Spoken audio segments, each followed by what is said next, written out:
welcome to our daily news program coming to you from Canal, Algérie. To the headlines. The Algerian nationals are back to their country to spend cozy moments with their families following the decision to lower air and maritime transport fees during the month of Ramadan.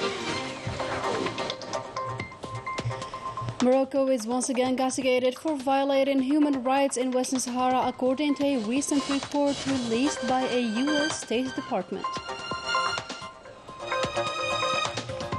And the national football team is to take on Niger as part of the 2023 African Cup of Nations qualifiers. Good evening, those were the major headlines. We kick off our news with the first Algerian nationals settled abroad who arrived to their homeland in order to spend the blessed month of Ramadan with their families and loved ones, notably after the 50% discount of the air and maritime travel fees. More details with Melissa Kubash. Following the decision taken by the President of the Republic related to the prices of air and maritime travel, the first Algerian nationals arrived in the province of Oran to spend the month of Ramadan with their families and loved ones in their homeland. The President made a great decision. I truly encourage Algerians to come to their country and spend cozy moments with their families. The President did an amazing move, especially for those who miss their family and their homeland. Me and my sister are here to spend a week of this blessed month with our family. We thank the President. Everything went so well. As you saw, the decision was warmly welcomed by Algerians who thanked the President and appreciated his initiative, which allowed them to spend this blessed month of Ramadan.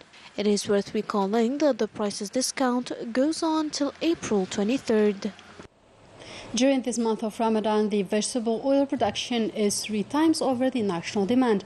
This was affirmed by the Trade Minister Tayyip Zitouni during his inspection visits to several foodstuffs production units in the capital. Najah Tayyar reports.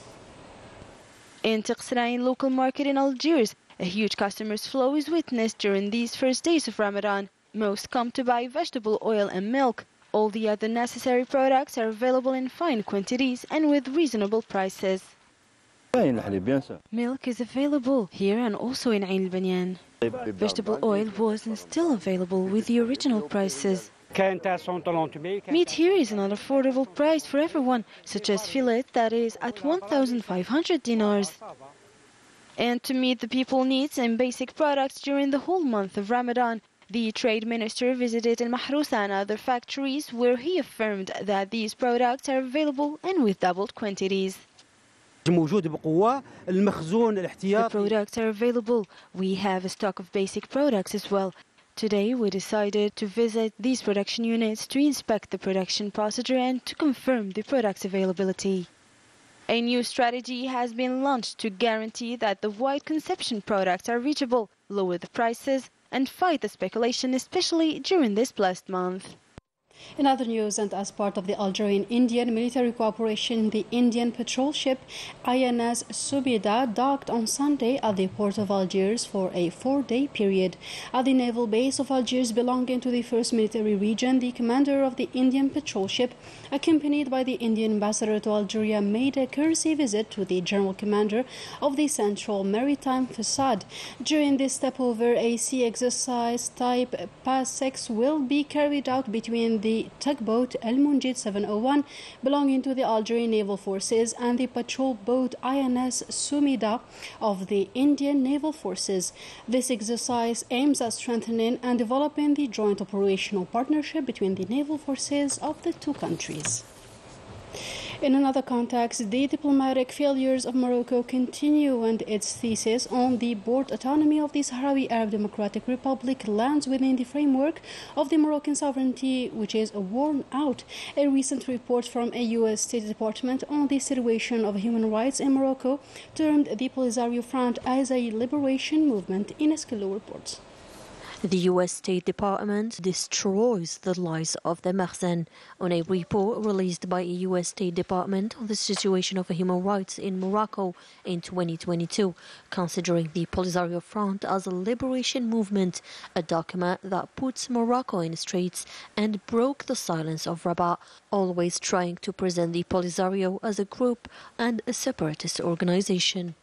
Le rapport utilise un qualificatif qui fait littéralement éclater la propagande marocaine, car il définit clairement le... The report uses a qualifier that shatters Moroccan propaganda, as it clearly defines the Polisario Front as a national liberation movement, with all what it means in terms of representation and responsibility under international law.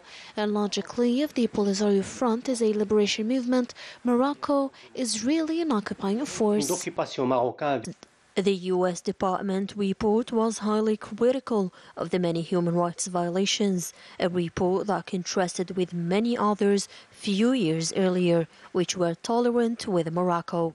It also denotes the decision of the former U.S. President Donald Trump to recognize Moroccan sovereignty over Western Sahara in exchange for the normalization of diplomatic relations between Rabat and the Zionist entity.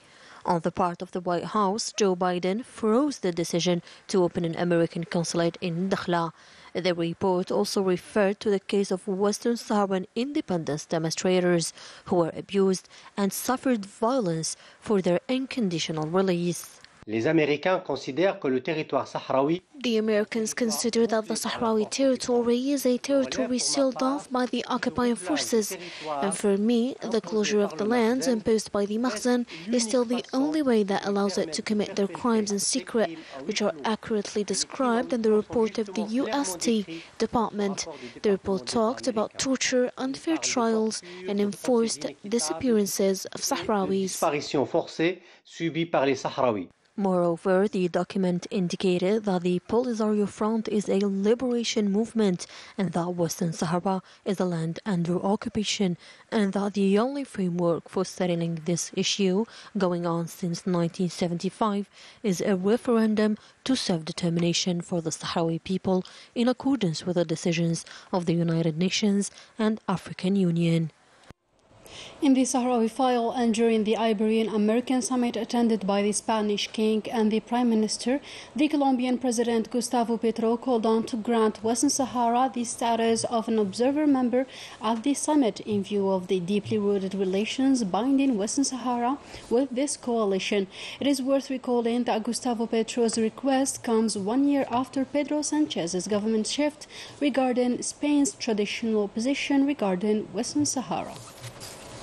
And further support was expressed by the second Vice President of the Spanish government and Minister of Labor and Social Economy. Consequently, Yolanda Diaz contradicts the position of the Prime Minister Pedro Sanchez regarding Western Sahara occupied by Morocco. In a new development, Sudanese immigrants were attacked by gangs in Casablanca, Morocco. They were mugged with knives and robbed of their money and phones without any intervention of the Moroccan authorities, a criminal act strongly denounced by the Moroccan Association for Human Rights. Melissa Kebash once again. Thousands of migrants took to the streets of the Moroccan city of Casablanca to voice against the criminal and racist attacks committed against a group of Sudanese without any interference from the authorities. The Moroccan Association of Human Rights condemned the repeated attacks, calling on the Moroccan authorities to intervene and put an end to the racist gangs and protect asylum seekers. Violence and discrimination became the daily life of sub-Saharan migrants, with unbearable and inhuman living conditions in a makeshift camp in Casablanca. It should be noted that the law of 2003 related to migration in Morocco includes provisions that criminalize any irregular entry without any exception made to refugees or asylum seekers. According to the Mixed Migration Center, the arrests of migrants and refugees in Morocco have risen by mid-2022 in Laayoune, an occupied Western Sahara. As for the non-governmental organizations, international personalities, specialists and international media outlets, the Makhzen regime uses illegal migration as an instrument to pressure European countries that refuse admitting its sovereignty over Western Sahara. And Morocco is living amidst an unprecedented socio-economic crisis. The Moroccan people are organizing daily protests to denounce the spike in foodstuffs prices during this month of Ramadan, whereas the absence of the Makhzen regime is adding fuel to the fire. Story by Najah Layar.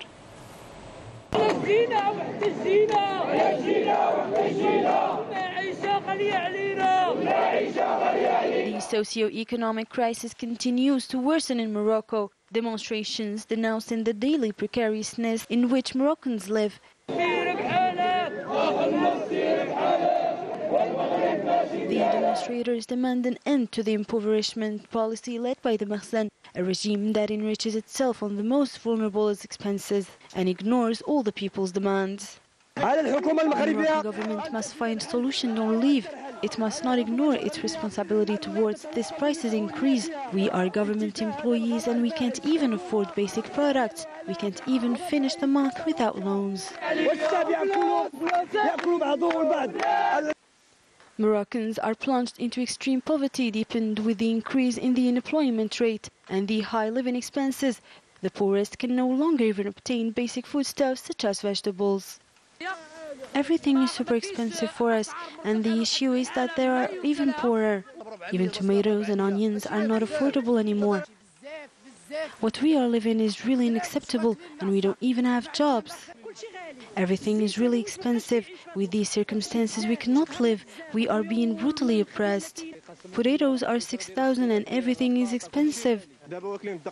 This situation is not bearable anymore. No one can eat well anymore. People are really oppressed. Nothing can be reachable. I am taking bran to make some bread. For its part, the Makhzen continues to turn a deaf ear to the popular discontent, shamelessly pursuing its repressive policy. And we wind up our today's news with our national football team, which arrived on Sunday to the Tunisian capital in order to face Niger in the second leg game for the Canal 2023 qualifiers. A tough mission, according to the national manager, following the Thursday's narrow victory. Ines Kilou tells us more. After winning the first leg match with 2-1, the Algerian football team will be looking to secure a second victory in Tunisia to secure their berth in the Côte d'Ivoire tournament. Donc toutes les équipes savent se préparer, toutes les équipes savent s'organiser, voilà. Donc, all teams know how to prepare and organize themselves for a football match, so there are no more easy matches. Our national football team have to be up to the level and work hard to prepare for this game. On peut pas imaginer que le deuxième match ressemble au... We expect a lot for the upcoming match held against the Algerian team. The Algerian team is already qualified for us. We will think about recovering and we will use this match to catch up with the two games which are very close. Pour mieux aborder le deuxième, parce que là, les deux matchs sont tellement proches qu'on va tirer des leçons. Aware of the task that awaits them, the national team of Issa Mandi intend to avoid last Thursday's game. The Algerian team will be able to count on the support of the Algerians, who will undoubtedly attend the game to be held in Arades Stadium, which will be free for our fans, following the decision taken by the Tunisian authorities as a token of solidarity between the two brotherly peoples. And with that, our today's news edition comes to a close. Thank you for tuning in, and goodbye.